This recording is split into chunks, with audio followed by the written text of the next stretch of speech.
Gather round, everybody. Gather round.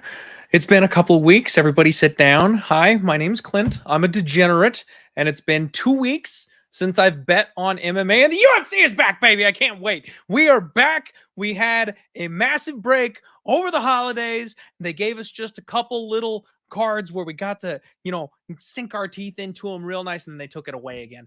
Week off is over. We've got 9 straight weeks of glorious face punching action. The UFC is back in full swing for 2024. Let's freaking go. This is the Die Hard MMA podcast. I am your host, and today we're going to be talking about UFC Vegas 85. Woo! And as you can see, we had to roll back the clock just a little bit. Last week we did a show. Of course we did a show. We always do a show. But there was nothing to gloat about. There was nothing to celebrate. There were no fights to talk. So I broke out the baby blues, the money chain, the Die Hard stimulus check t-shirt. We're coming off a big win.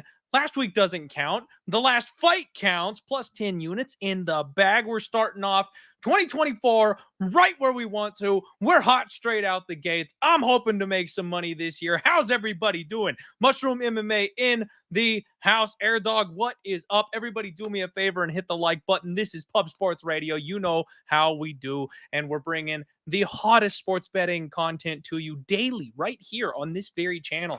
I am so excited. I've brought none other than the Don himself this week. John Kelly MMA is going to help us break these fights down. John, how you doing, my friend?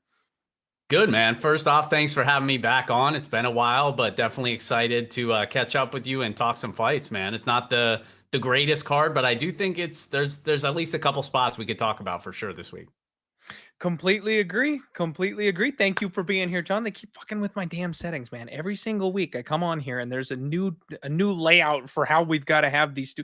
You like to go full screen so you can see both our beautiful faces, and they keep taking it away from me. All right, whatever. We're just gonna have to deal with it this way. Sorry, we're small, folks. I tried. John, I'm excited. It's been a while since you've been on the pod. You're absolutely one of my favorite people to talk fights with.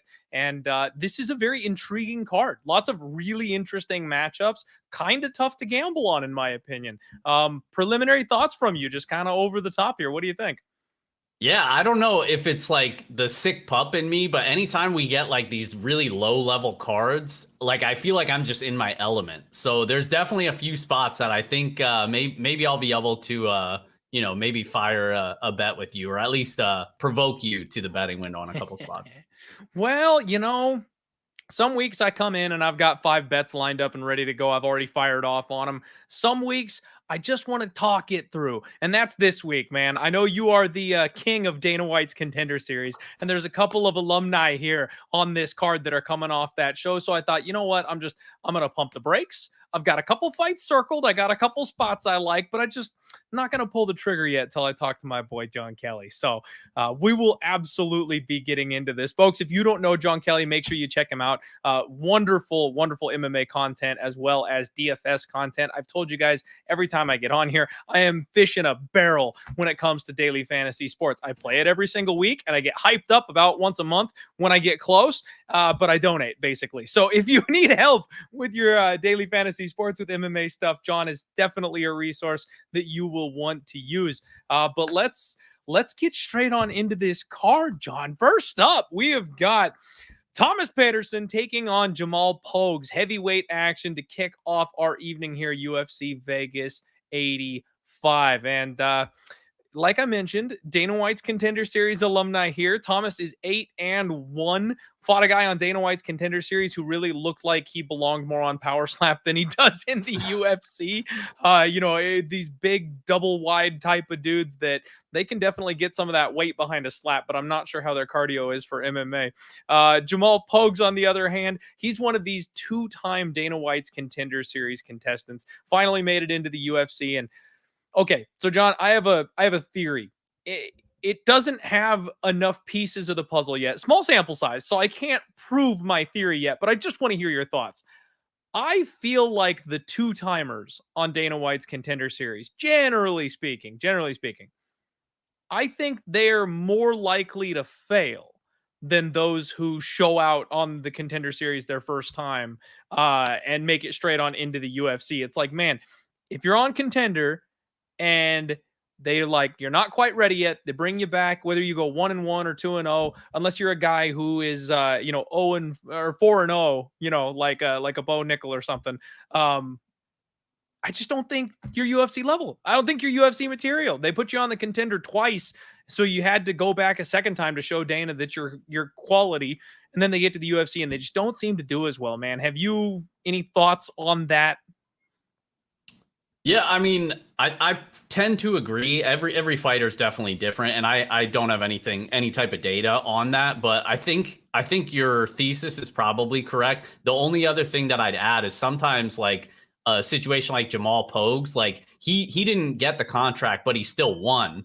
And it was one of those things. It was also a few seasons back where they were more strict about when they would give out the contracts, like specific only to a finish a lot of those times. So Pogues won like a wrestling based boring decision the first time he was on. So that was kind of the reason why they were like, okay, well, he won, but he didn't get signed. So they brought him back. And then I guess he looked a little better. He didn't want to wrestle because he felt like it was too boring. So he showed off his improvements in striking.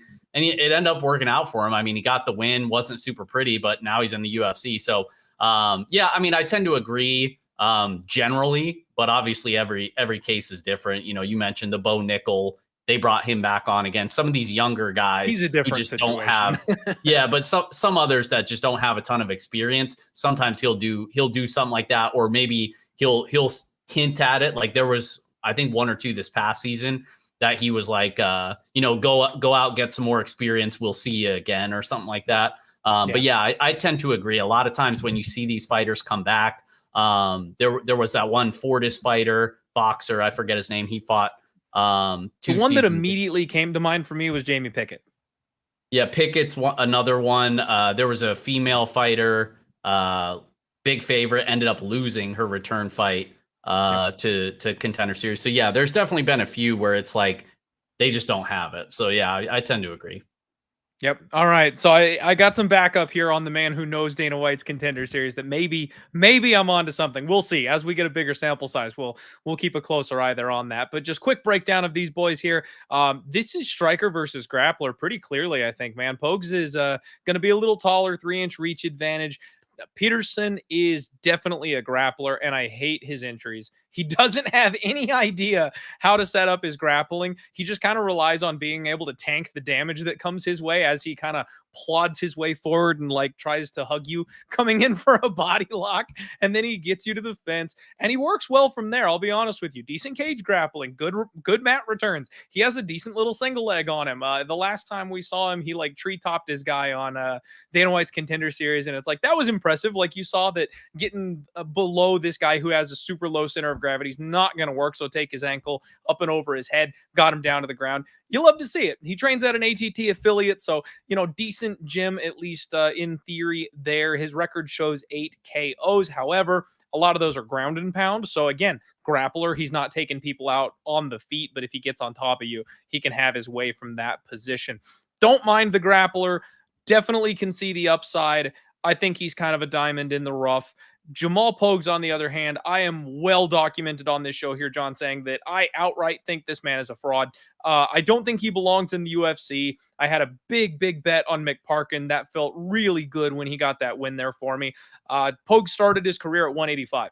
He fought most of his career at 205. Now, we see that from time to time. You find out you're in the wrong weight class, you're cutting too much weight, you're not cutting enough weight, whatever. But now he's at heavyweight. So, like, he's a 185er who went up to 205 and can't be bothered to cut to 205, so he's fighting at heavyweight. On Dana White's Contender Series, he fought a blown-up fellow 185er in that fight, and that got him a ticket to the UFC's heavyweight division. Like, I'm not sold at all. He doesn't have heavyweight power, and he really only has a jab. That's the one thing that I'll give him credit for, is he does have a beautiful jab.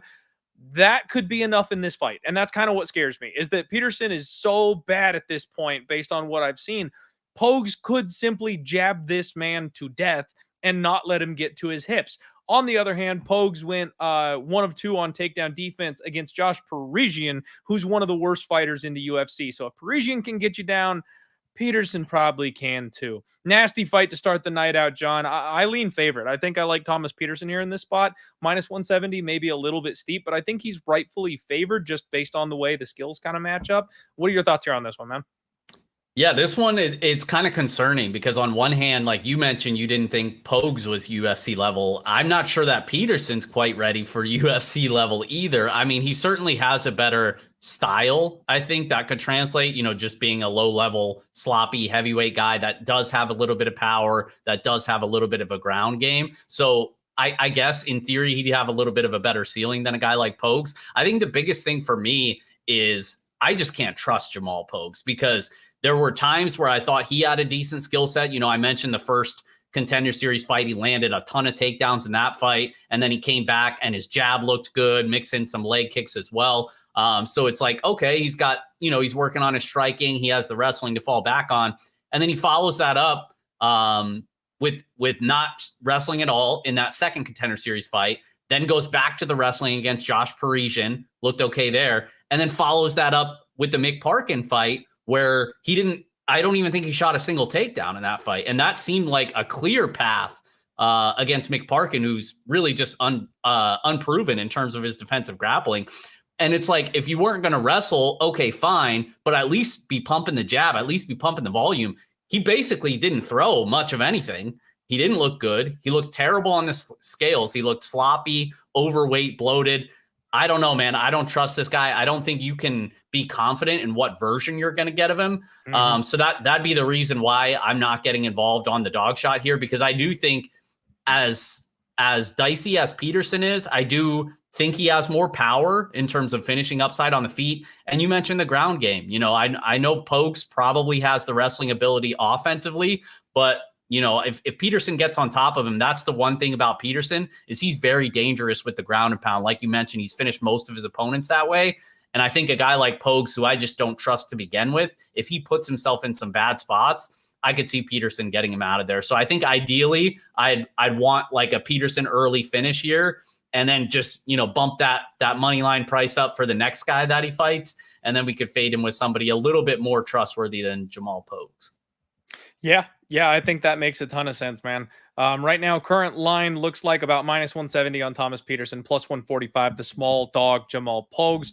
And guys, I just want to fade Pogues to the bank. Like every opportunity I get, I want to fade this guy. I just don't want to fade trash with trash. So it's one of those situations where I don't know if I want to take the leap here on this one and lay that kind of chalk for a low-level heavyweight fight to start my evening. But we'll see whether or not I get to the window there on that one. There's plenty of other options here on this fight card. Speaking of which, you guys know how I feel about a couple of these next fighters. I'm excited to talk about this one.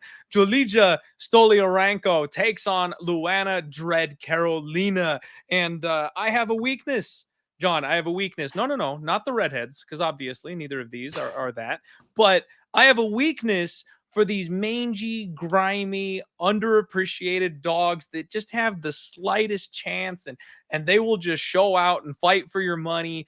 Sam Hughes, Sam Alvey. Sam apparently is a thing, but I've talked up and down, sideways, backwards and forwards about how Luana Carolina just is not as bad as people make her out to be, man. She's a decent Muay Thai striker. She actually just recently went to a split decision with JoJo Wood, which I know Wood is not at the peak of her powers at this stage of the game, but Muay Thai is her thing, and not many people can stand and bang with her. That was a close competitive fight between those two. And then you've also got the fight with Molly McCann. Now, she did get knocked out in the third round. Yes, in fact, she did. However, she completely weathered the early storm from Molly McCann and was turning it on her and really starting to take over that fight. It wasn't until like the Mimi spinning back elbow that caught her that ended that fight for her. She started looking like she might have a split decision situation going on there where you could argue 2 and 3 for Dread Carolina or even take advantage of a tired Molly. Now, she didn't win the fight, and I know that's what matters.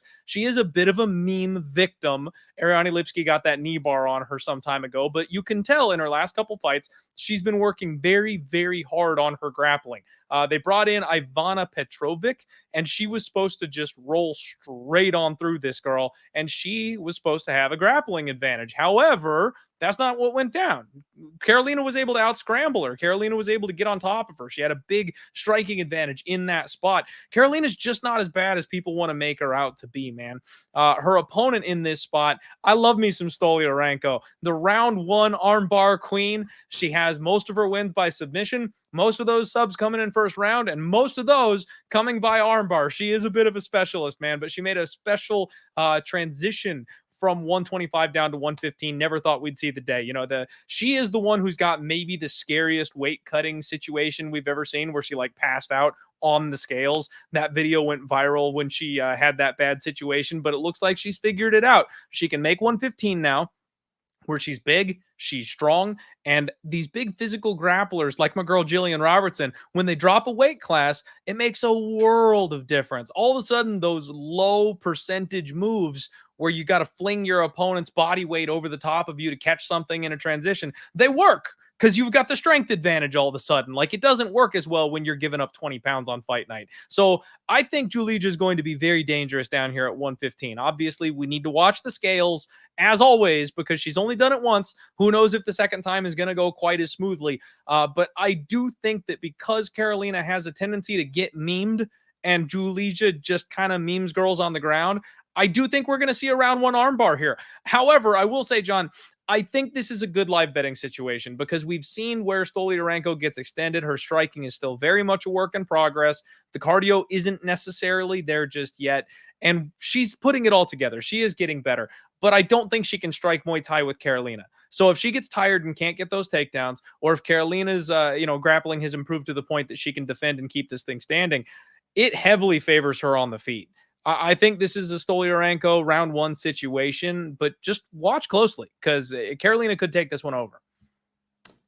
Yeah, I tend to agree. You brought up a lot of the main points. Obviously, Stoliarenko, you always have to be aware of the armbar. Definitely a specialist with that. And Carolina, I mean, she certainly can get submitted, so there's no doubt about that. But I also kind of think Carolina is a little bit underrated to a degree. Like, for starters, I actually bet her in that Petrovic fight at plus 186. So she came through for me there.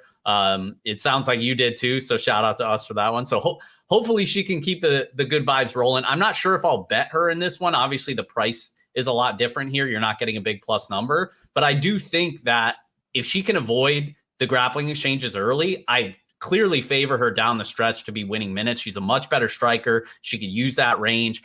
Obviously, she's still sloppy and gangly enough to where Stoliarenko might be able to force some grappling exchanges. But I don't know, man. Carolina's tougher to take down than people realize. Her takedown defense around 75%. You saw Petrovic struggle a little bit in that fight. That was a big difference there. And previously, I know Lupi was up a weight class on short notice, but Lupi struggled to take her down. Lupi's very physical. I know she was short notice and up a weight class, but she's still a pretty solid wrestler, and she just kind of struggled to take Carolina down. Those taller fighters with those long limbs just tend to be harder to take down. So I'm not as convinced as I think the market is here that Stoliarenko is going to be able to just auto get takedowns and then instant submit Carolina. And if she doesn't in round 1, we know Stoliarenko's a punching bag on the feet and tends to get tired in fights that get extended too. So like I said, I mean, you mentioned it could be a possible live spot.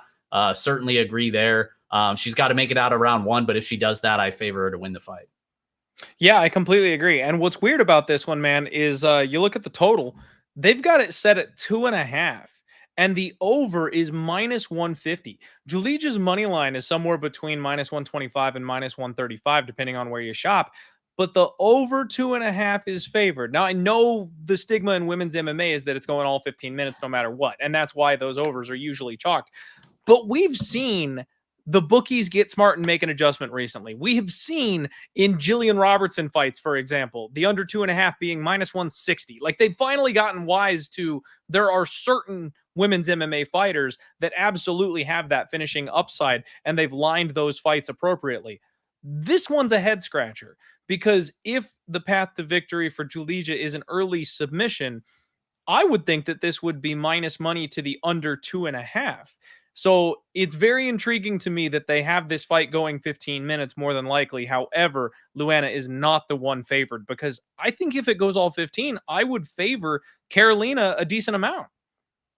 Yeah, I totally agree. And that's why I said I think I disagree with the market, because I don't give her much decision equity in this fight. I mean, It's not impossible, but certainly, like you said, if the over is favored, I think it's got to be Carolina.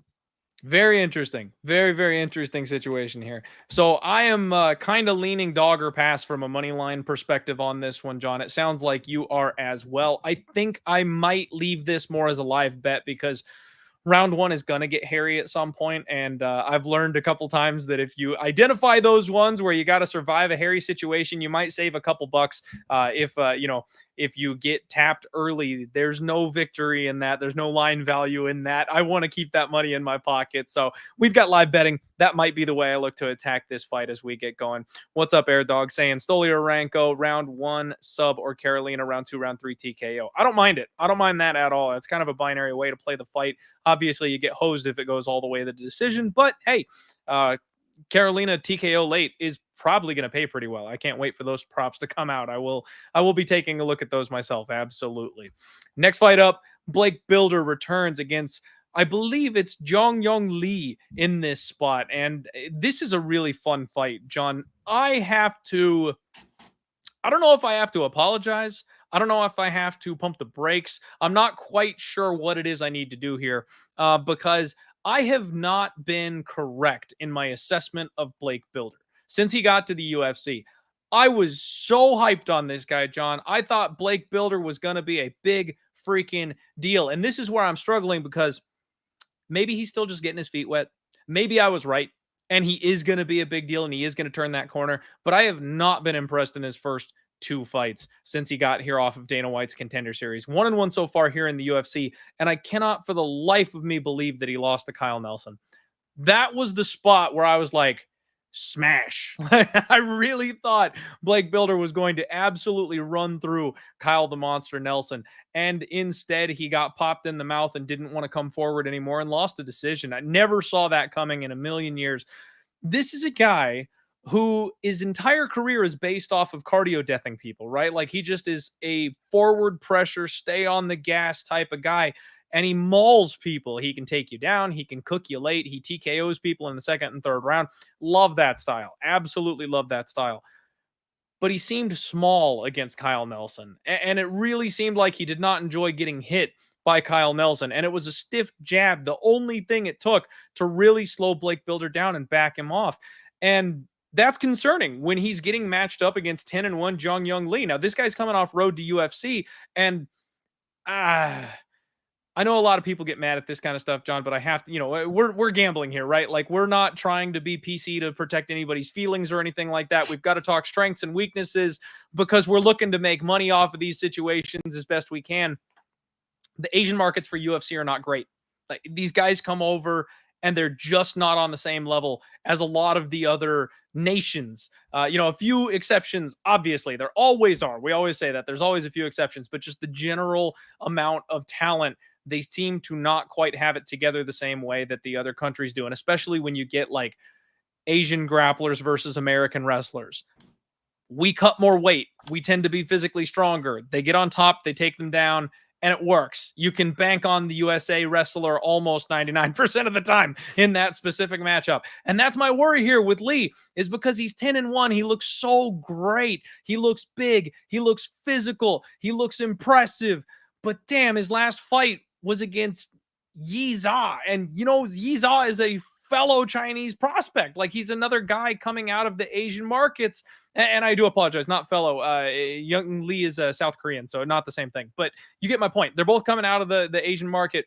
And Yiza is not a stud grappler the way somebody like Blake Bilder would be. And even though that fight was really close, the deeper it went, the more success Lee had. He stuffed some of the takedowns. He started striking on a lot of those exchanges. It was a split decision, John, and I don't think it should have been. I thought it was really clearly a Lee fight. I'm not sure how it went to a split decision, because rounds 2 and 3 was basically just Yi trying to hang on every time he got stuffed and then getting peppered with shots from Lee. Pretty clear 29-28 in my opinion.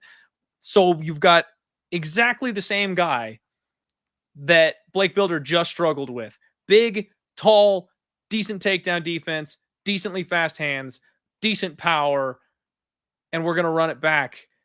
And I'm going, shit, like, is this the spot where I zig when I should zag? Because everything in my soul is screaming to fade Blake Bilder in this spot, because we just saw him lose to Kyle Nelson. But is this the spot where we go, oh, no, hold on, my friend. Like, maybe we're underestimating Kyle Nelson, and Lee coming out of the wrong area of the world here might actually get American wrestled. I have no idea what to do, John. I'm thinking myself into a hole here. I want to lean to Lee in this spot. He seems like one of these guys the UFC is going to want to push coming off road to the UFC. Looking for an opportunity to build in that area, get a star, get a stud from the Asian markets, that kind of thing. He's a short favorite here, -140, -145 in that ballpark. Blake Bilder is an underdog. And if you just rewind one fight, if I had never seen the Kyle Nelson fight, I would be smashing Blake Bilder, and I would be telling you that the wrong guy is favored in this spot. So I'm trying not to let that get into my head, but I feel like I've seen too much. Talk to me, John. Help me clear this out. What am I missing? Are we going to war with Lee, or are we trying to erase the memory of the Kyle Nelson fight? So I'll start out by saying I'm less confident in picking a side in this fight than I am the total. Because if I know anything about these fighters, this under 2.5 should not be lined as a pick'em to me. Like, I think a finish happens here at a relatively high clip. I don't understand. I mean, I understand why they're doing it, because we've seen Bilder kind of go to decision now multiple times, but the dude's durability, like, I like his skill set. The durability is not there. He's very chinny. He's been dropped dating back to the regional scene. We talked about Contender Series before. This another Contender Series fighter. I tape them very extensively, basically watch all of their regional footage. He was hurt in most of those fights. Like, a lot of them, he's getting rocked, he's getting dropped, and then coming back and breaking his opponents. Now, what he has is very good submission grappling. And what's interesting is that in one of his interviews, he was talking about how he's leveled up his grappling. He's been focusing on that more, which I thought his submission grappling was already pretty solid. So that's just one interesting tidbit. And I do expect him to be the better grappler against Lee, who we saw kind of struggle at times against Jia Yi, trying to grapple him. And he did fine, but he was being neutralized for a lot of that fight. And I think maybe that's why it went to a split, even though I agree with you. He was clearly doing more damage. But I think Bilder, I just don't trust the chin. And if you're going against a guy as like a wild man in Lee, who's very powerful, who swings like crazy, now he gets super sloppy and fights with his hands down a lot, so he could probably be tagged too. But man, he has power and he swings with bad intentions. And when Bilder actually sits down on his punches, he's got almost just as much power, if not the same amount of power as well. So I just kind of think these guys are really going to stand and trade. That's why I lean into the under here. And if it does hit the mat and we see some grappling exchanges, I think Bilder could get the better of that and potentially submit him. So I'm going to side with Lee, but I'm probably not going to bet a money line here. I'm just going to take a decent piece of that under. I haven't bet anything yet, but like I said, I mean, I really think that this line should be a lot more favored towards a finish. Hey, if any of you are new, John just absolutely cracked the case, man. You don't always have to pick a side to get their hand raised, because that's genius, man. Like, I'm all caught up on who's going to win this one, and the total's sitting right there staring us in the face. You're completely right. Blake Bilder is a guy who on the regional scene, like I mentioned, he cooks people, but gets hurt every single time before he does that. It's a matter of him being able to overcome what his opponents threw at him and then just never stop coming forward. And Lee was absolutely cracking Yazzie with some big, powerful shots, and his straight punches down the middle, man. I love the way that he strikes. You're totally right. I actually think the under is probably a better look in this spot than necessarily picking a fighter. So I'm going to stick to my guns here. I'm going to say Lee is the one who I'm going to pick to go ahead and get the win. The under is definitely something that I'm going to be considering, and I will be looking for a KO prop there on Lee probably deeper into the week as we get going here on this thing. Next fight on the board, everybody. We got Themba Gorimbo taking on Pete Rodriguez. Oh, John, you know what? I'm just going to kick it to you on this one, man. Do you have thoughts on this fight? Set it up for me. Break it down. I do, and this is actually probably one of my hotter takes of the card. Oh, I'm so lucky. That came out of nowhere for me to kick it to you, and I picked the right one. Let's go.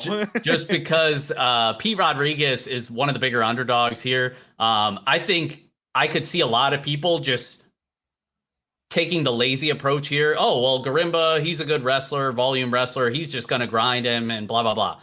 I think on the feet, this is not even remotely competitive. Pete Rodriguez is levels better of a striker. And I don't think many people realize how much better he is while the fight plays out on the feet than a guy like Gorimbo here.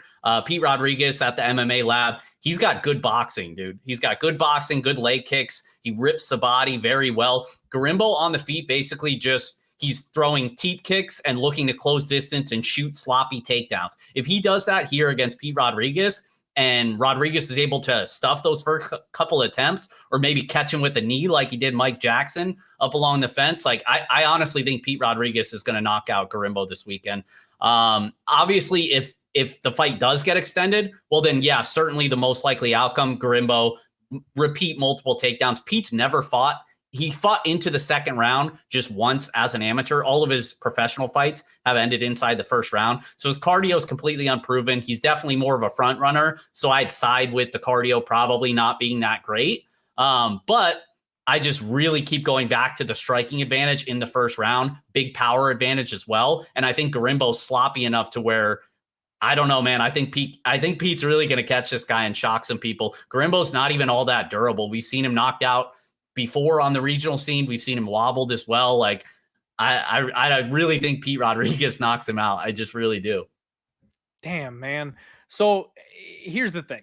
Peek behind the curtains. I'm running an entertainment business over here, right? Like, this is a podcast. We're supposed to have some fun and make people laugh. Yes, we're trying to give you good betting information. Yes, we're trying to give you all the tools we can to have you make money on Saturday. But damn it, John, I was setting you up. I wanted you to tell me how good Themba Gorimbo was. I wanted you to tell the people that he was going to come out and grapple, and he's got The Rock sponsoring him, and he's got such a great story, and then go, aha, not so fast, my friend. I am all aboard the Pete Rodriguez train, my guy. You hit the nail on the head.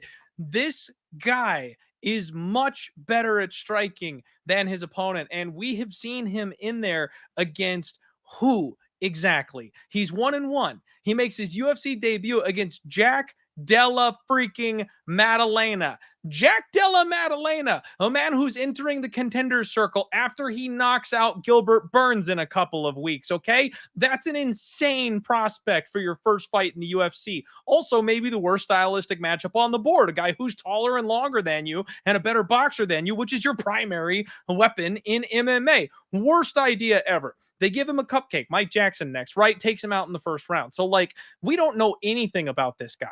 But like you mentioned, the cardio, we don't know. Yes, he got melted by Jack Della in round 1, but I don't know that that was a cardio issue because Jack Della melts a lot of people by punching them in the nose in round 1. I think that this guy is working at a wonderful place. The MMA lab is churning out some serious prospects right now, so I would think that his grappling may be a little more underrated than we're expecting. Obviously, that's a little bit of a leap of blind faith because we have yet to see it. But fighters coming out of the lab know what the hell they're doing on the ground. Every single one of them. Like, name me a lab fighter who doesn't have decent takedown defense, who doesn't have decent grappling. It's one of the hallmarks of that gym is they know what they're doing. Themba Gorimbo, on the other hand, I am so happy you mentioned his amateur results, because his first ever amateur fight, he got starched. And that's something that you can't overlook. So he's been KO'd twice in his career. He's been submitted twice in his career. So finished 4 times. He's 33 years old. You don't generally get better at that stage of your life. You tend to have kind of peaked and maybe get a little worse. And even if your technical skills are getting better, your durability is not getting any better. The wear and tear on your body. I'm 36, man. My knees hurt. Like, shit happens when you get older. That's just kind of how it works. So he's 1-1 in the UFC, and he couldn't handle AJ Fletcher. I like AJ. I like AJ Fletcher a lot, but he's 1-3 in the UFC since he got here. So losing to that guy is really not a good mark on your record. He beat Takashi Sato. Takashi Sato is a guy that we know can't grapple and never has been able to grapple his entire freaking career. He's 1-5 in his last 6. And Themba gave him every opportunity possible to win that fight in multiple situations, Don. So Themba Gorimbo's a smooth back taker, right? We've seen it. His grappling is nice. He jumps to the back, he body triangles, he falls off. He gets overbalanced one way or the other on people. He gets bucked off easily. He gets reversed. We've seen him make a mistake grappling when he's in full control and then end up on bottom of his opponents. And then it takes everything he's got to work back up, get back to the feet, find another scramble, work his way back to the back. Like, I just see so many consistent mistakes. And the last piece of the puzzle for me, folks, the very last piece of the puzzle here is that Themba Gorimbo's Tapology picture is him holding the damn UFC belt. John, the only people who hold the UFC belt are those who are not worthy of taking it. You look back, Johnny Walker, Molly McCann, Themba Gorimbo, and then you've got what? Oh man, his whole thing is on a mission for gold. Kevin Gastelum. Like, the only people that pull that move are ones who never touch it. So I am not sold on Themba Gorimbo. I am with you. I think he's fragile, and I think he's going to desperately need the takedown. When you're fighting a guy with the raw power of Pete Rodriguez, you may never get the fight to the ground. And even if he does, if he gets bucked off just one time, I think Pete is going to pound him through the canvas. Pete Rodriguez is my underdog pick of the week, folks. And you know what? You know what, John? I got some shit. Because I'm over here. I've made a new segment for my show. It is the Link Memorial Dog of the Week. My dog passed away over the Christmas break. And in order to honor him and the way he howled for us, we will pick an underdog every single week in his honor. We're 2-0, John. We're 2-0 picking dogs in my boy Link's memory. And people were nipping at me about, oh, but it's a plus 120. There you go, folks. You got a plus 195 dog of the week. Let's see if Link is howling for us from heaven on this one. It's not a safe pick. It's not a safe play. It's not a little dog. We're going big for week number 3. Let's go. Absolutely love it, man. Love it. Let's freaking go. And I'm so happy. It ruined my mustache villain twirl reveal, John, but I'm happy you and I are on the same side for that one. Let's do it. Let's get it. Let's go Pete Rodriguez season, baby. All right. Next up, we got Charles Johnson taking on Azat Maksum. Charles Johnson, a guy that you guys know, he's one of my grimy dogs, John. He's one of these guys that I apparently have overestimated just a little bit, if we're being real about it, right? Cardio, pace, long, tall frame for the division. On the regional scene, was breaking people late in the fight because he just kind of stayed on them and kept coming forward. I'm honestly a little worried that he's just not physical enough, like not strong enough. He skipped leg day. He just seems to get bullied in the UFC by these grapplers. And even though it looks like he's gonna turn it up, like the Ode Osborne fight comes to mind. I was sold up and down, left and right, sideways that he was going to knock Ode out. Now, the cup shot that got Ode an extra 5 minutes of rest, I think, played a big part in that. But not coming home in those types of situations is what's made me second guess Charles Johnson at this point. He's got to be fighting for his life at this point. The UFC is probably not going to keep him around without a win. And he's jumping in here on short notice against what is stylistically the worst case scenario. People don't know who Azat Maksum is, John, but they are freaking going to. This kid is 17-0, undefeated. And, I think he's a real problem. He's coming out of Kazakhstan, and he had a real tough battle against Tyson Nam in his debut fight. Now, he did not look like the -400, -500 favorite he was lined at in that fight. But that's because, folks, Tyson Nam has notoriously stiff takedown defense. That's his whole thing, is that he makes you stand and punch with him. And if you can't get him to the ground, not many people can, then he's live, because that dude has nuclear missiles for hands at this weight class, and not many people hit as hard as he does. So I think Maksum is almost getting a little bit of a downgrade because of the way that fight went. I think people got burned on him, even though he got his hand raised. People got burned on him not covering that big favorite number that he had. He's -195 over Charles Johnson in this spot. And John, I don't see why this guy can't strike with Charles. Like, I love Charles Johnson, but Azat's a decent striker. He'll be able to hang with him on the feet. And then on top of that, he's got the grappling in his back pocket. This man is a nasty grappler with beautiful timing on his level changes. I think he's going to absolutely roll through Charles Johnson here on Saturday.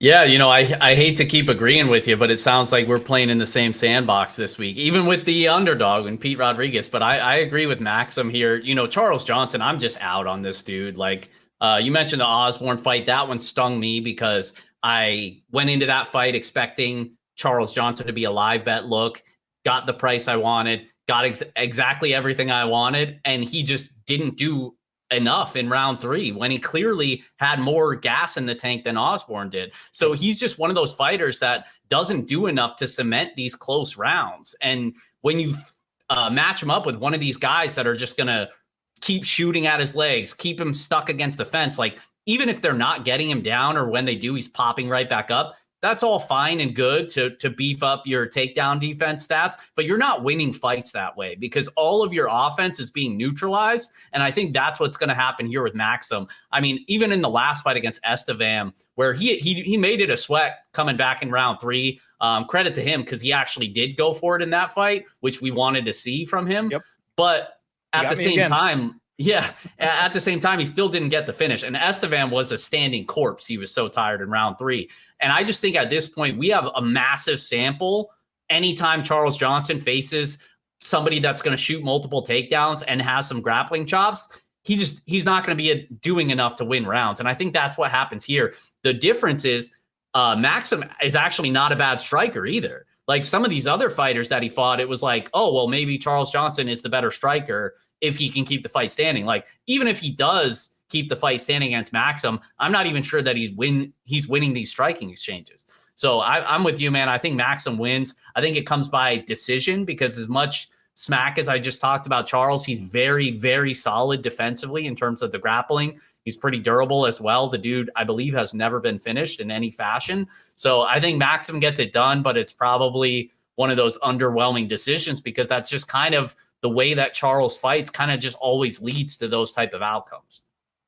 Yeah, the only thing I would say maybe changes on this one is if Charles, knowing he is fighting for his life, maybe leaves an opening for a sub. You know, if he gets a little reckless out there because he knows he's got to get up and get out of a spot and get the win, his career depends on it, then maybe he gets caught by something Maksum's got. But if Muhammad Mokaev can't sink in a rear naked choke, I'm not sure many people can, man. That the submission defense on Charles Johnson was something I always kind of banked on. So right there with you, I'm leaning Azat, and I think -200 is cheap, man. I think that, you know, if his UFC debut looked a little bit differently, he's like an 8-1 favorite in this spot. So I think that price tag is definitely cheap going into this one.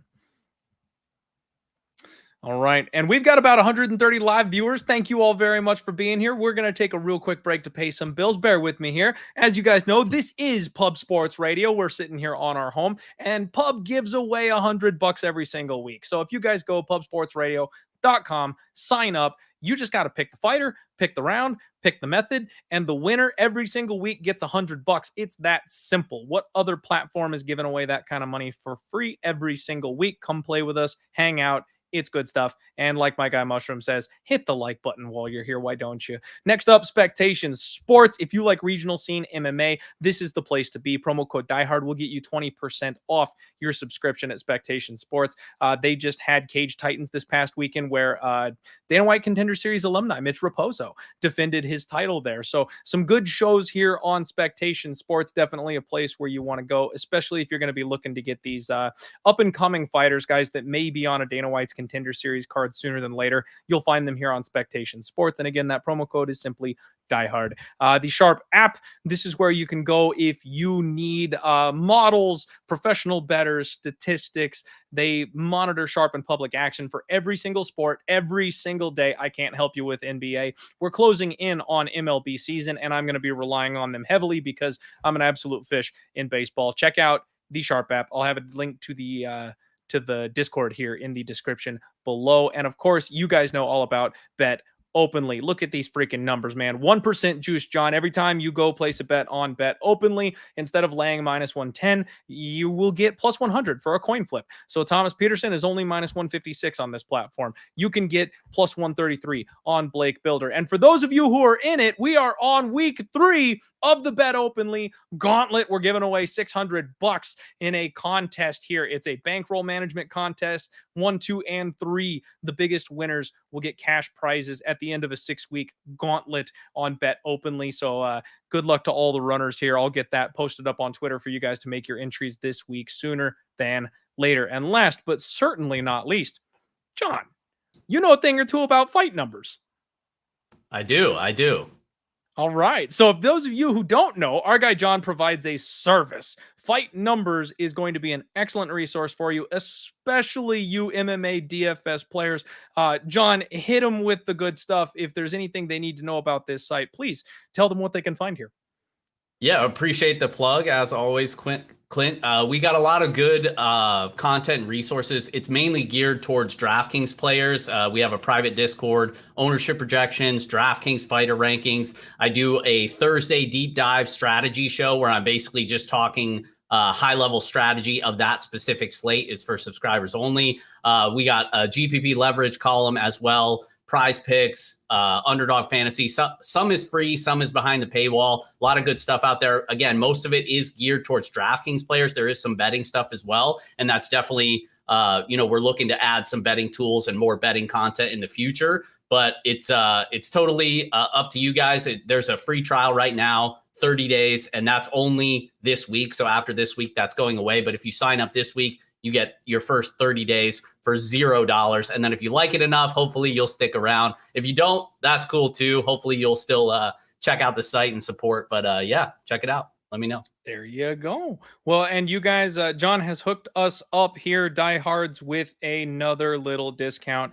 If you use my promo code, you will get a 10% discount on your membership. So again, if you're one of these guys that does MMA, DFS, things like that, make sure you check out Fight Numbers. And John's going to help us out with that. I can save you a little bit of cash. Let me go ahead and stick a link in the chat for all of you wondering. And of course, it'll be in the description below if you guys want to check that out. Another great resource for you guys. And you know the deal. I do everything I can to help you guys make money. And I only bring you people, places, resources, stuff that's going to help you out in this game. So we didn't have anything that covered DFS. John has slotted ever so nicely into that position here for us. Make sure you check out Fight Numbers, and we can help you out. And it looks like I may have just put the wrong link in there. I don't know. Me and John are going to have to talk. I'll figure that out. I copy and pasted the wrong one. Sorry, guys. You know me. Everything's on the fly, so my bad here. I'll get you an updated link. Just give me okay. I was going to say promo code diehard because that's always what it is, but then I was like, shit, we didn't actually pick a promo code. The promo code it will be live, but because we're doing a free trial right now, it won't work. So once the free trial goes away, promo code diehard will work. But for now, if you use his link, you get your first month free. Let me just find a link and I'll send it to you. There we go. We got some clarification there on that. Thank you very much, John. So free trial, check it out. Promo code diehard after that at some point, and I'll get the updated link here for you. My guy, Mushroom, in the chat, pointing the good stuff out. Is the Quinones and Mederos fight still on? In fact, Mushroom, it is. And I don't know how or why it wasn't queued up appropriately, because I went through this card and I lined everything up and I must have just missed it. So let's go ahead and roll right on into that fight, because I think it's the second fight of the night or something like that. We should have touched on this one a little earlier in the show. We've got Mederos taking on Quinones, and this is another one that I am so glad that we have got the dawn of Dana White's Contender Series to talk us through here on this fight. These guys, John, are absolutely fun to watch. If you recall, Mederos is 8-1. He trains out of Factory X, and he made a real splash in his Dana White's Contender Series fight. Really clean striker, lots of feints, hard chopping leg kicks. You never quite know where he's coming from. Good get up game. He's just relentless, man, like a pressure cooker type of fighter. You guys know I love those guys. Landon Quinones, 7-2-1. He made his UFC debut against Nasrat Hakparast. And I think he's getting a lot of credit for that fight, John, because he he held Nasrat to 0-5 on his takedowns in that spot and went to war with him. Like Nasrat put up 377 strikes. He put up 354 of his own. So keeping pace with the guy like Hakparast in your UFC debut on short notice, that's a tall freaking order and a very impressive thing to have done. Quinones does have a nice crispy jab, lots of straight punches down the pipe, good footwork. He's got that stabbing teep kick, and then he does a good job of shelling up. The only thing I noticed, though, John, is that he may not be the most durable guy in the world. We've seen him get hurt a couple times on the regional scene, and the way he shells up, he leaves so much space behind his hands, and like you can split the guard going right down the middle. He kind of covers up to the sides like this, and I think there's opportunities to hit the guy straight down the pipe. Someone like Mederos with his knees and his elbows and the winging hooks that he throws, I think he'll be able to kind of get around that defensive shell that he puts up. So very, very intriguing fight. And unless I'm mistaken, Mederos opened up like minus 250 or something like that. So it's been a flood of Quinones money coming in here in this spot. And I kind of like the buy low. I kind of lean to Mederos being favored in this spot. Now, you guys know me, Dana White's Contender Series fade, right? I'm not laying minus 200 on a UFC debutant against a guy who just went toe-to-toe with Nasrat Hakparast. But at minus 140, you're speaking my language a little bit more in that kind of a situation. John, what do you make of these guys?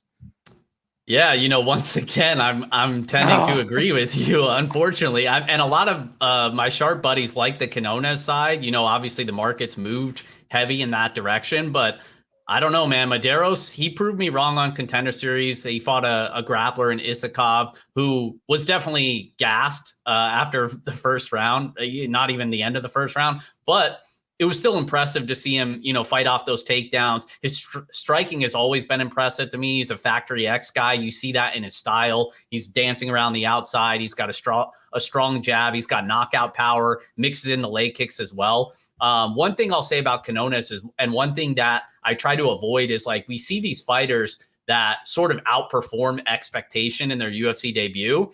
And then it's like their follow-up fight or their next couple fights, it's like, oh, I guess they weren't, as good as we thought they were, outperforming in a loss in their debut. Like that, I feel like that happens so often, and then the market kind of just overrates them. So I think that could be a part of the reason people were like, oh, Quinones, he's got to be the side here at plus 200. But I think Mederos is the better striker. I think he's definitely got more power. I trust his durability more. Don't really trust his cardio as much, but I do think most of the intangibles side with him and the overall athleticism. Like Mederos, I know he's known as a striker. This dude goes to his wrestling in almost every single one of his fights. We didn't see it on Contender Series because he was facing a one-dimensional grappler, but pretty much a lot of his regional fights, he's mixing in the grappling, and he's not like a great control grappler. He's not, he definitely gets sloppy, loses position, all that.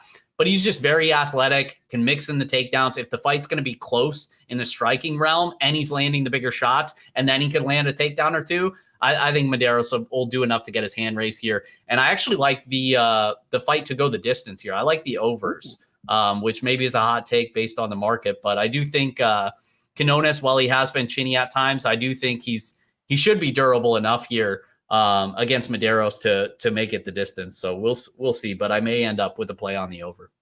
Okay. All right. That's sneaky. Cause yeah, I was thinking if Mederos wins this fight, he probably splits the guard and lands a flying knee or some shit like that and ends up clipping him on the chin. I do agree with you. I'm glad we're on the same page. I know it's not nearly as fun for the people in the chat that are listening when we're agreeing and shaking each other's hands the entire evening, but hey, it is what it is. We don't talk before the show starts, everybody. So if we land on the same page, honestly, probably a good thing that we're coming to the same conclusions, because that means money. Let's freaking go. You love to see it. Next up, Molly Meatball McCann makes her return after getting sacrificed by the UFC against Diana Belbita. What a head scratcher, John. So Meatball Molly. We all love Molly McCann. She's 33 years old. And by the way, that took me for a freaking ride. I thought in my head, I'm like, she's 35, she's 36. She's only 33. I was a little surprised that Molly is a little bit younger than I anticipated going into this spot, but she got absolutely thrown to the wolves. They took care of her, man. They were like, here's Jeong Kim. Here's Luana Carolina. She almost fumbled that one. They went, fine. Here's Hannah Goldie. Now you can go throw the UFC belt over your shoulder and make a big scene of it. Oh, wait. Here's Erin Blanchfield. Like they absolutely capitalized on the hype of Molly McCann to catapult Blanchfield up a little bit. And then, you know what? It looked like maybe they were giving her a decent little bounce back spot on Julija Stoliarenko. Oh, no. My lady Julija comes out here and arm bars her like anybody else does in the first round. So now we've got Meatball Molly on a 2-fight skid. And what are they going to do? Match her up with Diana Belbita. Now, John, the Warrior Princess, I like Diana. She's 27 years old. She's got a great frame for the division. She is mean. To quote my guy, Brandon Olivas, she's got hate in her heart. Like, I love how angry and mean she is. She wants to go out there and hurt people. She wants to punch you in the mouth and make you bleed. And she's always looking for that finish. However, she's not overly capable of it at this level, it doesn't seem. In the UFC, she's been a bit of a decision machine. Her only fight that went under was when she got armbarred in the first round herself. I thought she was going to beat the brakes off of Karolina Kowalkiewicz in the last fight, John. I mean, I'm well documented not being a KK believer, and I thought this was finally the spot where Belbita would have improved just enough to take advantage of an aging, semi-chinny fighter that's been around forever. And no, she got handled. Like it wasn't even competitive. So I'm not impressed with Diana Belbita. I really expected more from her as far as improvements and things like that goes in her life at this stage of her career. The big factor that I think is going in Molly's direction is just the raw physicality. We've seen Belbita taken down. We've seen her kind of mauled by people stronger than her. And that's Molly Meatball. Like, people know Molly comes in with big winging power hooks and she's an exciting fighter, but don't forget, girl can wrestle. Like, Molly can double leg anybody. And I think that's something she can take advantage of here in this fight, is she'll be able to kind of do whatever she wants physically with Diana Belbita. I also think the explosive speed, like in the pocket, could be a problem for Diana if she gets that jab going and then gets countered and Molly ends up being, inches from her nose. That's going to hurt. She's going to hit her with some big, powerful shots, whether it's to the body or the head. I think this is a good setup spot for Molly to bounce back. John, what do you make of this fight?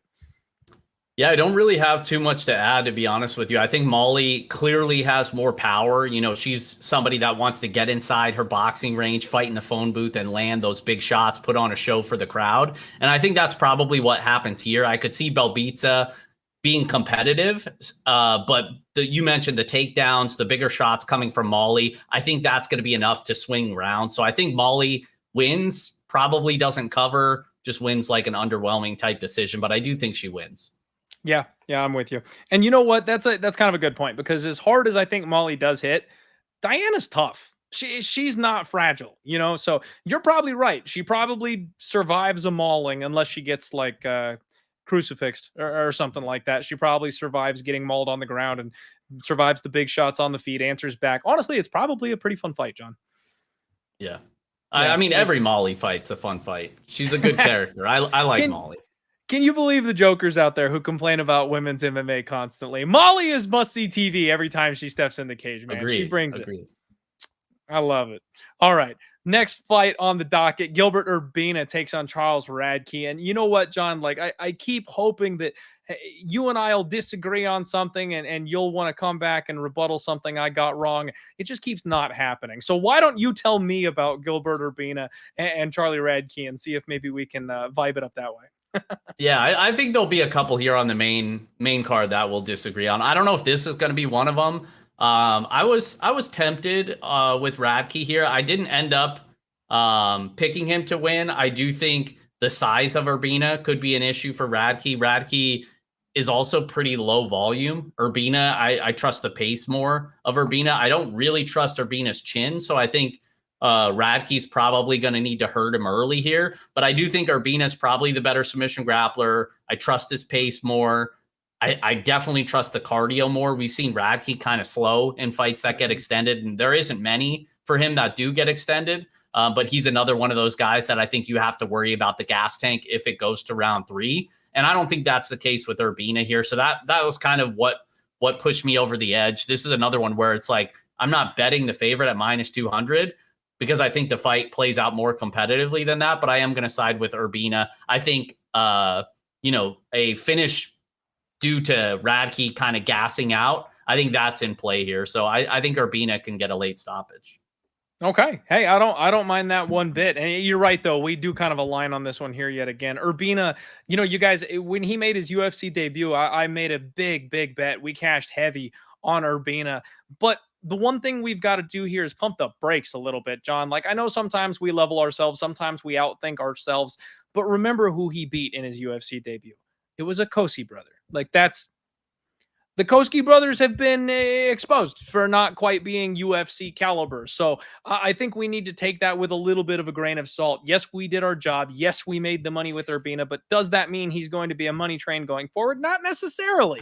And Radtke is a guy that, I'll be honest with you, John, I just don't have that great of a feel for. He's 8-3, made his UFC debut against Blood Diamond. He's a BJJ purple belt. He keeps a high tight boxing guard, decent cage grappling. I mean, he goes to that pretty much immediately. And I think you're right, though. I think Urbina's gas tank is going to be good, and I think his ability to scramble and grapple are going to carry him here against a guy who's going to look to impose that kind of a game plan.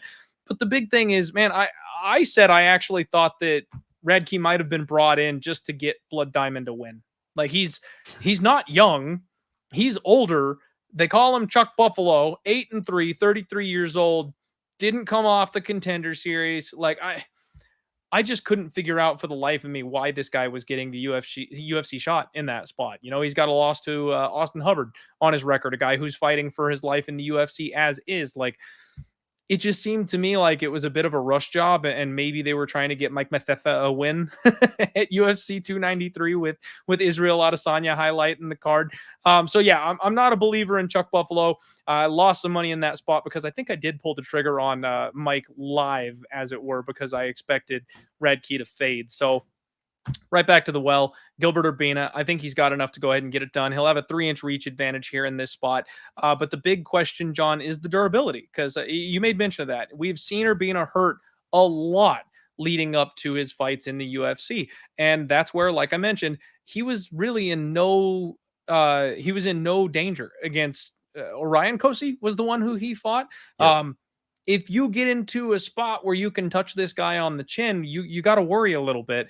And Radtke, as much as I'm not sold on him, he's a finisher. Coming off the regional scene, he's a guy that was taking people out in the first and second round pretty regularly. So it could get hairy early. I'm not sure I like the line. You've got -200 right now on Urbina, +170, +175 the comeback on Radtke.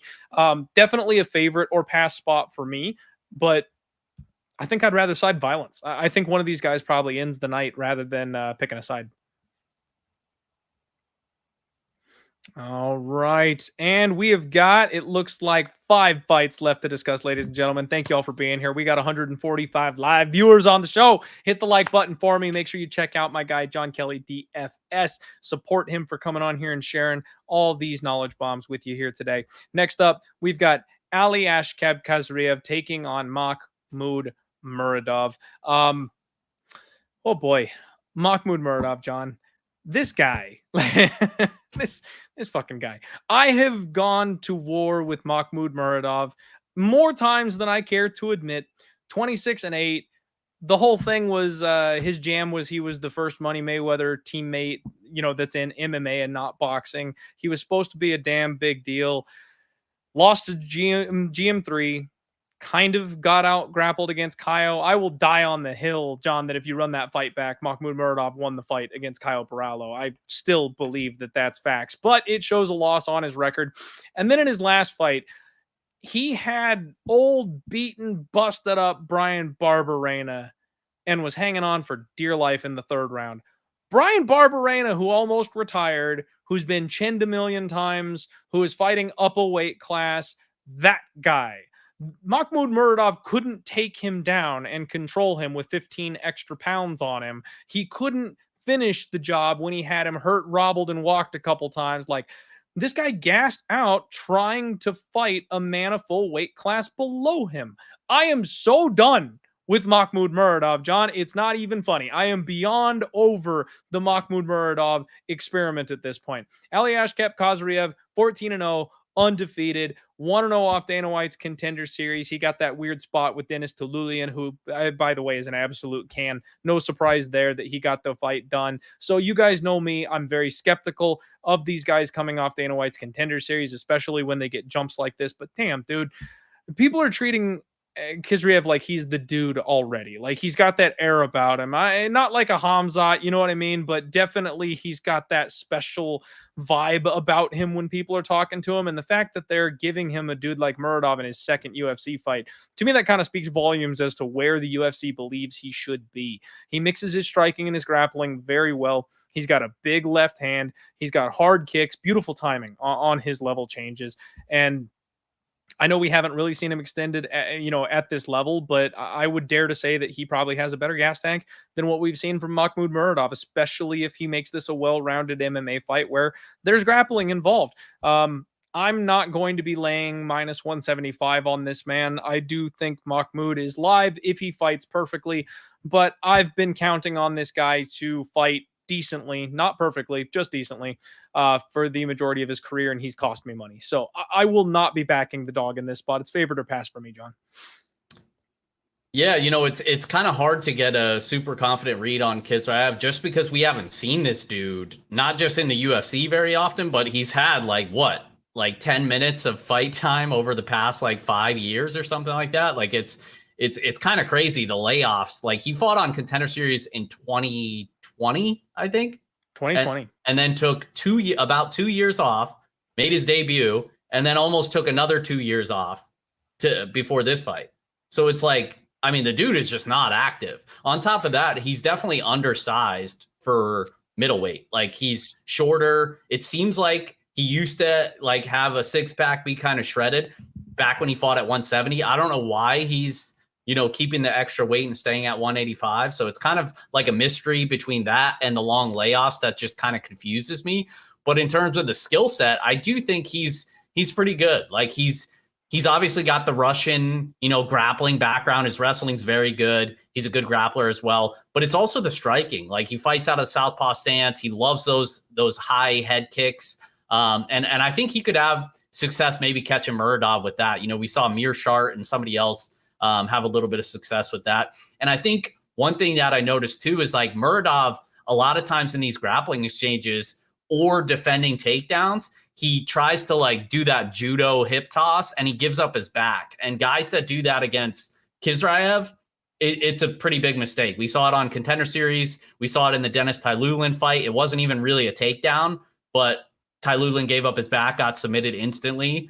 All 4 of Khizriev's submission victories are by rear naked choke. That's kind of his thing. So against a guy like Muradov, who we know is probably going to give up his back in some of those wrestling and grappling exchanges, I think Khizriev could potentially submit him, and I think that's probably the most likely outcome. I wouldn't rule out Muradov catching him because I still have enough question marks on the Khizriev side, and the price is pretty wide here. So I don't hate people taking the dog shot. I personally just think there's better dog shots on the card. So this one, I might look to play Khizriev by submission, depending on what price, or just wait for a round 3 prop on Muradov if you think Khizriev's gas tank doesn't hold up over 15 or something like that. Yeah, that's very possible. Muradov was a round 3 guy back in the day before he started facing people with decent cardio. Yeah. But the one thing I will say for Khizriev is he did have that big 2-year gap, but he's got 4 fights scheduled between there, man. He was supposed to fight Wellington Turman, Kyle Dawkins, Alessio Di Chirico, and Abus Magomedov. So that's a decent grouping of names there that I really think it must have been visa issues or something like that kept them out of action that entire time, because that's a lot of different things that caused the fight. Oh, you know what? Actually, let me Tapology. Gotta love good old Tapology. Turman withdrew from their fight, so he was there for that one. COVID protocols got the Kyle Dawkins fight. Khizriev ended up withdrawing from the Alessio Di Chirico fight, and then Magomadov dipped out when they tried to make that fight happen. So only one of those really was Khizriev not being able to make it to the cage. All the other ones were his opponents dropping out for whatever reason. So interesting little note there. So hopefully he gets to be a little bit more active, and I guess we'll see. But you got to hope he's been cooking something up in the lab the last couple years while we haven't seen him. All right, next fight. Viviane Araujo takes on Natalia Silva. My girl, Natalia Silva. I love this girl, John. Absolutely love her. She is just that perfect blend of deadly and cute. And I say cute in the most respectful way possible. She's got the cheeriest little smile. She's got the high-pitched voice. She is the girliest UFC fighter I think we've ever seen, where like she'll actually be like bouncing and giggly and smiley like, I love it. I love it. And then she'll whoop your ass. Like there is nothing timid or girly about this woman when the cage door closes. She's a killer in there, John. And my favorite, my absolute favorite, and the main reason really why she's my girl is because I cashed plus 200 on her against Jasmine Jasudavicius. Cannot believe to this day they gave me that number. She made her UFC debut and she absolutely schooled Jasmine Jasudavicius, and then she finishes her two next opponents back to back. She had a wonderful fight against Andrea KGB Lee. She is skyrocketing up the depth charts here in the UFC, and she's got the whole thing, John. Like, she's a great striker. She's got excellent takedown defense, good urgency to get back up if she does end up getting taken down. She is aggressive. Even though she's nice and bubbly, she is mean. She hits hard, and she's another one of these cardio monsters. I talked for days, John, about how I was going to bet her to finish in round 3 against Jasmine Jasudavicius, and you know what? I underestimated the toughness of Jazz that night. But you know what I did? I committed the cardinal sin of forgetting my own damn breakdown the next time out, because I did not take the round 3 prop when she fought Teresa Bleda in her next fight. And that was the easiest spot for her to get a round 3 finish of all time. But between the fights, I completely spaced my own angle and forgot to play it. So a little disappointed in myself about that one. But when she's fighting these upper echelon girls like Andrea Lee or Vivi Araujo, the one thing you got to remember with this girl, John, is the IQ is so on point. She is not going to overextend herself to get a finish. She gets her hand raised. She gets the win.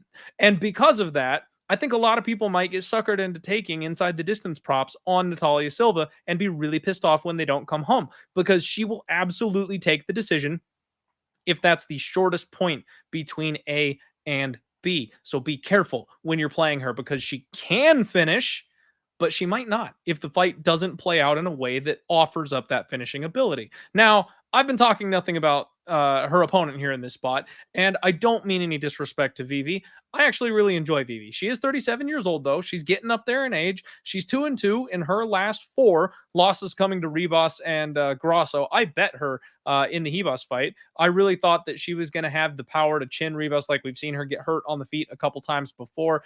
Weird fight where she had a bad game plan. She went to war with Jennifer Maia. Good fight, good win for her. Small underdog in that spot. But it really seems like Vivi's best days are past. You know, at that age, she's not 40 yet, but we're getting close. I do think this is a changing of the guard type of spot, John. I do think Natalia Silva is going to get the win. However, you cannot look past someone like Vivi Araujo. She hits hard. She's got great grappling. She's durable. She's strong. I think this is going to be Natalia Silva by decision pretty clearly. However, don't be surprised if this is like a split decision or something, because it is still the toughest test that Silva's had to date. I think she passes. So the money line price tag is a little scary, but that is the side I see winning. So it's not a full disagreement, because I obviously like Silva, but a little bit of disagreement for you. I know you were begging for some. The disagreement I'll say is I think Silva absolutely steamrolls Vivi here in this spot. Okay. Like I honestly I don't think it's competitive. I'm not very high on Vivi. I'll also put out this disclaimer. So for her past 5 fights, basically since I started doing content, I picked all of Vivi's fights correctly. So I'm putting that on the line. I know it's a hot take, Natalia Silva, a minus 350 or whatever, but I honestly do think a finish could even materialize here. And at these prices, like I think the under 2.5 is like plus 250 or something like that. Like I am a little bit tempted. I'll wait and see what domestics have for like Silva by TKO round 3, something like that, because I do think Arajo, what we know about her is the cardio is no good. She fades in every single one of her fights outside of round 1. Round 1 is always her best round. We've seen time and time again, even in the grappling exchanges, when she's having success, she's still getting tired. That fight against, I think it was the Chikagian fight in round 2, when she had all that grappling success, it was like 3.5 minutes of round 2.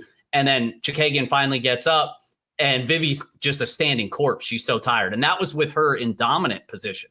And we've seen her get reversed multiple times. She's not a very good control grappler. And that's if we even believe she can get Silva down, which I'm not convinced that she could, because Silva's shown pretty solid takedown defense. Jasmine Jasudavicius wasn't able to. And Silva actually landed a couple takedowns of her own.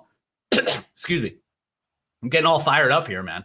But no, I honestly, I think on the feet as well, though, that's where I see a big advantage. You mentioned the pace of Silva. She's kind of a pace warrior. And I think that's going to spell problems for somebody like Arajo, who has never had good striking defense. And the more tired that she gets, the worse, the more it gets exposed. Everything down the middle lands clean on her. Chikagian had a ton of success with the knees. Andrea Lee dropped her with a clean left hook that almost finished her in that fight. Like, I think Silva, the pace that she fights at, the combination of using her hands and her feet, I think she's going to be able to catch Vivi here. And I think if Vivi starts to gas, like I expect, if the fight gets extended and Silva keeps up that pace, I do think that Silva could get a late finish here. So I'm going to side with Silva, and yeah, I'll lean with the finish, even though I know decision is more likely. I just think relative to the prices, I think there could be some value on Silva to get a finish here.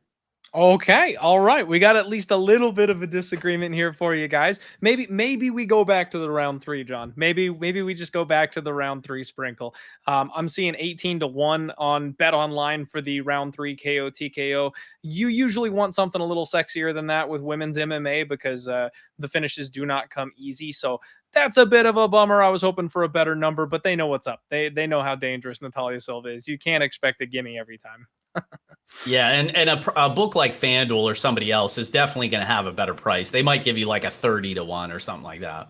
Hey, fingers crossed. I'd be surprised if it was that big of a gap, man. I would think with it being 18-1 at Bet Online, we might get like a 22 or something like that. But we'll see. We will always wait and find out. I'm so pissed, man. Because I was expecting to get my my Jasmine Jasudavicius by TKO. I thought I was going to get that at a better number over here, and it was plus 650 at Bet Online leading up to that fight. Didn't cash. Referee's fault. Damn it. Should have cashed that one. But it was like plus 300 stateside. So like they knew what was up going into that fight. That one pissed me off because I thought I was going to get like an 11-1 or something like that when it got over here. And they gave me a bad number. So you never know. You don't always get better numbers stateside, unfortunately. True. The next fight up is going to be Randy Rude Boy Brown. He takes on Muslim Salikov. This is a rebooked fight, John. We don't have to spend a ton of time on this one because we broke it down a couple weeks ago and it just kind of never happened. These guys are circling back around. And I'll be honest with you, I don't have a great read on either of them.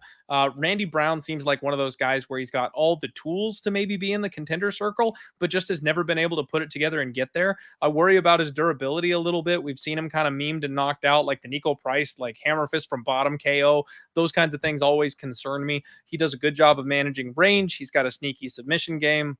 All the things. And then Muslim Salikov, yes, he's getting old, but that man can still crack. And that's kind of his thing, is he hits super freaking hard. He spins every single fight. He throws that spinning heel kick up there. He can catch you with pretty much anything. I do think that the right side is favored in this spot where Randy Brown makes sense being a favorite to me. I just have this weird thing, man. I'm never going to trust Randy Brown at this kind of a chalk price tag. He's minus 250. It's not for me. Maybe you can talk me into this one, John, and give me a little bit more confidence or something, but not a fighter that I've had a good read on historically. Yeah, I can try to give you more confidence in taking the dog shot because I'll probably be doing that myself. I bet Salikov the first time this was booked, and then we found out there was some some info that Brown was under the weather. So I was hoping the fight stayed together to add to that Salikov position, but then literally like a couple hours later, the fight got pulled, unfortunately. But I do think it's actually not a bad matchup for Salikov. And I think a lot of the market is saying, he's old, he hasn't looked great, and that's fine. But Randy Brown is a guy who historically kind of wins on thin margins. Like we've seen him when he's a big favorite, like he usually never covers this type of price tag. And now he's going up against somebody in Salikov who, yes, he's old, and I usually bet against the olds, but he's also a very good striker. He's always been super technical, not a very high volume guy, but what he's very good at is he never allows his opponents to really get off volume. You see a lot of his fights, it's very low pace for the most part. It's because he's mainly a counter striker looking to land a big, heavy shot, a spinning shot, something like that. But he's also just very sound defensively. And because people respect his power, they're not really going after him too aggressively. So it's kind of like it turns into these low pace kind of fights where not much happens if a big moment or knockdown or something like that doesn't materialize. And I could see that happening here with Randy Brown. I think we're going to see a lot of leg kicks from the outside, but it's just something that I could see leading to a close fight where neither guy really gets off on a ton of volume. And if you're going to give me plus 200 on the guy that I think is maybe even the better, like more technical striker of the two, and probably has more power. Randy Brown's not really known for his power. I'm going to be interested. So this is one where, I mean, again, Brown probably wins more times than not, but definitely doesn't cover this price tag. And I think in a fight that I think is closer to 50-50, I'm going to be tempted in the old man and Salikov and hope that he can pull off the upset here. I love it. I love it. Because, man, this is one of those ones where I'm like, I want to bet against the guy that's minus 250. But every time I try to bet against this guy, I'm wrong. So, like, I'll just kind of avoid that spot and not really go for it. I'll leave my balls in my wife's purse because it's not a fighter I've ever had a good read on. So thank you, John. Thank you, John, for being here and talking me into the right side. I'm with you. I think Salikov is live. He does have a tendency to suck people into those boring decision type of fights where it could go off at literally any second, the way that these guys throw. But because we're both scared of each other's power, maybe we just kind of chip ourselves away here for a 15-minute decision. I never know if it's going the full 15 or if he's finishing. So I think the dog shot on Salikov could be fun. Maybe I tail you a little bit there. Maybe that makes some sense for me to sprinkle on the dog in this spot, but I don't know. Well, I got to sit on that one. I got to think a little bit. If you're too scared to bet Salikov, maybe just sprinkle Randy Brown by split. If you think he wins, but it's close and he doesn't cover, you could probably get a decent price there.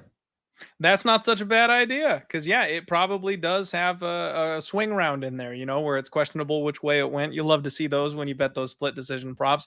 I don't hate it, John. I don't hate it. Thank you very much for being here to clear the cobwebs out of my brain. All right, everybody, co-main event time. We've got Renato Moicano taking on Drew Dober. Awesome fight. Money Moicano has Money, not Moini. Money Moicano has really captured the MMA space there on Twitter. He's got a fun little podcast where he's got lots of viral clips where he goes off on people yelling and stuff like that on Twitter. It's good times. It's good times. Drew Dober, the Crimson Chin himself. Shout out our guy Liam picks fights for that one. Both guys have rebounded off of a loss. They are both coming off of a win. You've got Money Moicano, who is a slight favorite here in this spot. And I'll be honest with you, man. This one leapt off the page at me early on, and I had to go, pump the brakes, sit back, think about it a little bit, don't do anything rash. Make sure you do your tape study. Make sure you do your research. I kind of like Drew Dober here, and I'm a little surprised he's the dog. Now, Renato Moicano, I know he's done a lot in the last couple of years, kind of turned things around. Like I mentioned, he's a lot more popular these days with the way he's gotten on the mic, but he's 34 years old. He's not a spring chicken. And I have just kind of categorized him as Charles Oliveira light. He's kind of very similar to Charlie O, in my opinion, that he's got that decent lanky Muay Thai striking, solid grappling, good BJJ. The physical strength and the wrestling, maybe not there so much. So he requires on like back takes and knockdowns and scrambles to like get those dominant positions. But then he's offensively solid when it comes to his BJJ. Now we know that Drew Dober has struggled with people on the ground before. We know that that's his big weakness here, right? Is the forced submission losses on his record. If you get his back, he can have some troubles there. But it's been a long time since we've really seen him in any actual grappling trouble from anybody. The last time was what, Benny Dariush back in 2019. I think Drew Dober's come a long way when it comes to his grappling since he had those early on issues. Now he's not young himself. Drew Dober is 35 years old, but the one thing this guy still has, John, is that power. Like, we all kind of left him for dead a little bit after the Matt Frivola fight. I know he was a big favorite against Ricky Glenn, but I was talking about being a little cautious. I was talking about not going to war with them. And you never know after that kind of a KO how somebody's going to bounce back. Is the durability gone? He handled Ricky Glenn. I mean, it was easy peasy over in one round. Drew Dober still got it as far as I'm concerned. And I don't really trust the durability of Renato Moicano. We're in the small cage. I don't think he's going to be able to keep the space and the distance. I don't think he's going to be able to keep Drew Dober off of him. So I think we get a car crash. This one sets up pretty well for an under here, in my opinion, because you've either got Moicano finding the neck of Drew Dober or you're going to get Drew Dober finding a KO on the chin of Moicano. I lean to the dog here, man. What do you think? Yeah, I think you touched on the main point there at the end. This is another one where I think I'm less confident in a side, so I'll just lean into the violence here and maybe play an under, because I think it's like minus 120 or something. I know it's a 1.5, but generally Drew Dober fights do not last long because he's looking to move forward, get inside the pocket and land that big left hand. And I think that's certainly possible here. I did end up picking Moicano to win just because I could see this fight playing out, so many different ways where it's like, it's pretty much 50-50 in my eyes. I ended up very slightly siding with the Moicano just because of the grappling. And it is such a big advantage where he basically just needs, he might only need just one grappling exchange, one back take, and then the fight's probably over. But to your point, I love Drew Dober, man. And he only needs one shot, just like Moicano might only need one back take. He might only need one shot to land that big left hand. Moicano's been knocked out 3 times in his career. So this is one, I think it's going to be a car crash. I think it doesn't, I'd be kind of surprised if it even goes to round 2. So I think it ends early. I think either guy can win. I'll side with Moicano just because I think he has more ways to win, but I'll probably root more for Drew Dober. Honestly, I just like Dober. Fair enough. Fair enough. All right. No, I like it. But what do you make of this one? The total happens to be a 1.5 rather than a 2.5. You still like that under on that one? The 1.5s always tend to scare me a little bit. Yeah, that's what I was saying. I think it's like minus 120 or something like that. I don't think that's bad because Drew Dober, the way that he fights, like instantly he's moving forward, trying to get inside, trying to land that big left hand. Like, I just think we're going to see big striking exchanges right off the bat. Maybe it leads to a grappling exchange where Dober can get subbed. Or if they just stay on the feet, then Dober's probably going to crack him. So, yeah, even though it's a 1.5, I do still think the under is probably a play for me. Okay, fair enough. Fair enough. The under 1.5s always scare me a little bit. Mushroom likes the under himself here. My guy Razor Sharp Picks in the house. What's up, buddy? Thanks for hanging out. Hey, you guys know, like I said before, do everything I can to make you as much money as possible. I don't shout out touts. People that generally charge for picks and stuff like that, they tend to have up and down results. Razor's a guy worth your time and money. I've been following him for years now. He's got a phenomenal record. I suggest you checking out his content if you haven't. And it covers all the other sports, obviously non-MMA. So if you feel like degenning out and actually making money, check out my guy Razor Sharp Picks. All right, everybody. Main event time. We've got Roman Dolidze taking on Nassourdine Imavov. This is a fun main event for us here, John. I love me my Georgian Warriors. You guys know this. I've been a fan of these guys ever since they broke into the UFC. I think they're special. I think they're freaks. Like, there is something, I'm not sure what it is, but the Georgian fighters, just Benoit Saint Denis could be like an honorary Georgian. The way that they're built, man, they're mean, they're angry, they're muscular. They just want to break you in half, and it's hard to hurt them. It's so wild. I love the way these guys fight every single time they step into the cage. Now, Roman Dolidze, he's a guy that we have had to put in timeout because of the bad fight IQ. The whole, you want me to submit him? Like, he's a little too cocky, John. He makes some bad mistakes because he gets a little full of himself. And those decisions have cost him in these fights before. He's also a little older. He's 35 years old, but my God, is this guy an absolute mountain of a man. He is huge. He's coming off the loss against Marvin Vettori. Now, I did cash, John, what I think was just an amazing live bet on Marvin Vettori in that spot. I know a lot of people believe that Roman Dolidze should have gotten his hand raised in that fight. I thought that Marvin was doing a masterful job of kind of sticking and moving and staying alive. People felt like the bigger, more damaging shots should have got it. Either way, I felt it was a coin flip, and they had Marvin sitting at like plus 210 or something like that in the third round. So I made a live bet on Marvin, cashed that ticket, felt good about it. But you can never really feel good going into a close, hairy decision that way where the guy is playing the perfect game plan. And that's something I feel like Nassourdine Imavov can do here. He's tall, he's long, he's lanky, he's 27 years old, so he is far younger. Usually that's an angle we like to abuse as the younger fighters. The way he was fighting Chris Curtis was perfect. Now, we all know that's what you do to beat Chris Curtis, right? Is you just never let him get his hands on you. Skip around the outside, work the jab, keep those teep kicks coming, and just never let him get close to you. It frustrates him. He makes mistakes. Chris Curtis will never beat the guy that can do that because he has no answer for that. That's exactly what Imavov was doing until the clash of heads. It looked like all was going well right up until it all fell apart. So you think if he just turns that around and runs it back, then he probably can beat Roman Dolidze.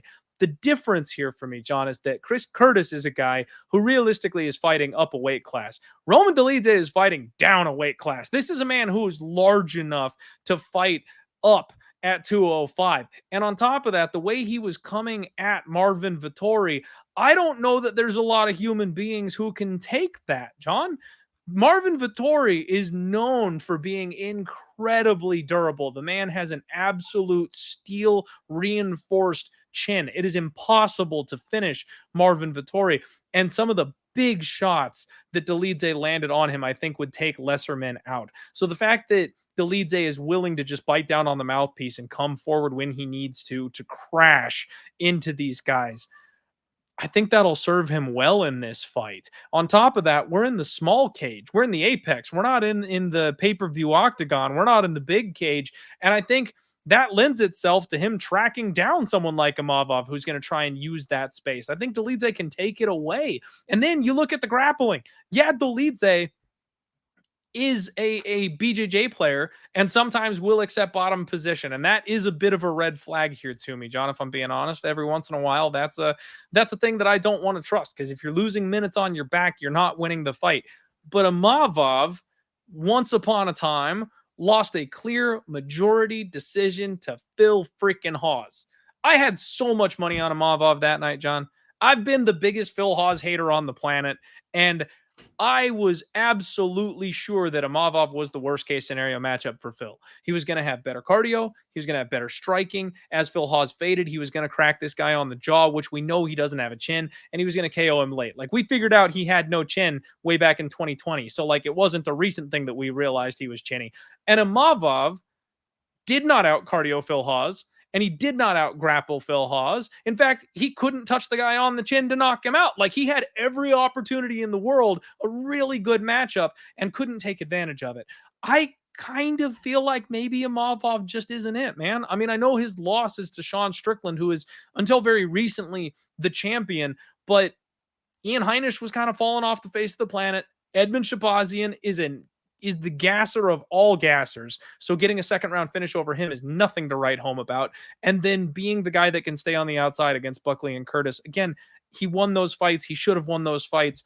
I'm not sure this guy's elite. I'm not ready to write home and be sold on Imavov being the next title challenger for this weight class. John, give me Dolidze. Give me the Georgian warrior, Roman Dolidze. I think he's bringing it home. Dogs are barking this card. Main event, I see the upset. What are you doing here? Yeah, so you were begging for some disagreement. We'll get it in the main event. I like Imavov. We're going head to head here. I'm not sure if I'll get to a bet on Imavov.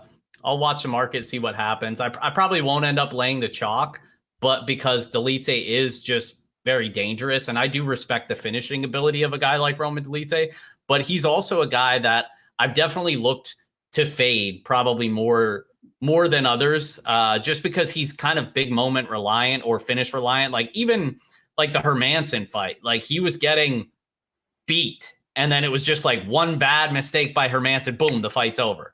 Like it's like if Hermanson doesn't do that, I'd love to see the rest of that fight play out. Like there's just, it seems to me like he's a guy that's very good at finishing fights, knockout power on the feet, dangerous submission grappler as well. But he's kind of just high rolled a couple finishes here, and now we're supposed to expect him to be able to go tick for tack with one who I think is one of the better prospects in the division over 25 minutes potentially. Like I don't know if I know his gas tank did look better in the Marvin Vettori fight for sure, because prior to that fight, I didn't trust his cardio at all. Now I'm still a little bit skeptical, but he proved, he can at least, hang around. But I do think a fighter like Imavov, who's a technical striker, got good pace, good pressure, good volume, and he's got a solid ground game as well. Like I think over 25 minutes, I think it's going to be pretty clear who the better round winner is. And I think that's going to be Imavov. Obviously, Dolidze might be able to, high roll another meme type of finish. But I think I'm going to go with the better minute winner, who I think is the better round winner. And that's Imavov for me. Okay, fair enough, John. Fair enough. And see, the flip side on this one for me is that I don't think I can trust Imavov to fight the perfect fight for 25 minutes. This is a main event. It's not a 15-minute fight, and we've seen him make mistakes in a 15-minute fight. So not counting on the IQ, obviously, of Dolidze, but if someone slips up, this guy takes advantage of that, and he does it with brute force. So I kind of feel like at some point Imavov makes a mistake, and maybe Dolidze is losing until he isn't, type of thing. But as we get closer to like the plus 150 mark, I am more and more interested in the finishing ability of Roman Dolidze to finish this thing out for me. That is UFC Vegas 85, everybody. Thank you all so much for being here with us on this Monday evening. John, thank you for joining me to talk fights and break this bad boy down. We mentioned the site. If you guys need the help with your DFS betting when it comes to MMA, make sure you check that out. But John, what else can these people do to support you? Where else can they find you? And what else do you have going on this week? Yeah, as always, like I said, appreciate you having me on. Always fun to catch up and love talking fights with you. So I definitely appreciate that. You mentioned the Fight Number subscription. Use Clint's link if you're going to sign up. Support him, support me in return if you're interested. And I didn't even mention one of the best things about the site is access to Fight Pick Sim, which is a proprietary tool made by Nate Latshaw that's only available to Fight Numbers subscribers. And that's basically what Clint was saying before with how they do a giveaway where you pick the method and winner and all that. You're doing that in this tool, but then based on your picks, it's giving you a DraftKings projection. It's telling you how often that projection falls in that window based on 10,000 simulations. It also gives you an optimal lineup percentage. It's a very awesome tool. Honestly, should cost a lot more, but I try to give everything away for free if I can. Obviously, this one's behind the paywall, but 30 days free, best I can do. Use Clint's link if you're interested.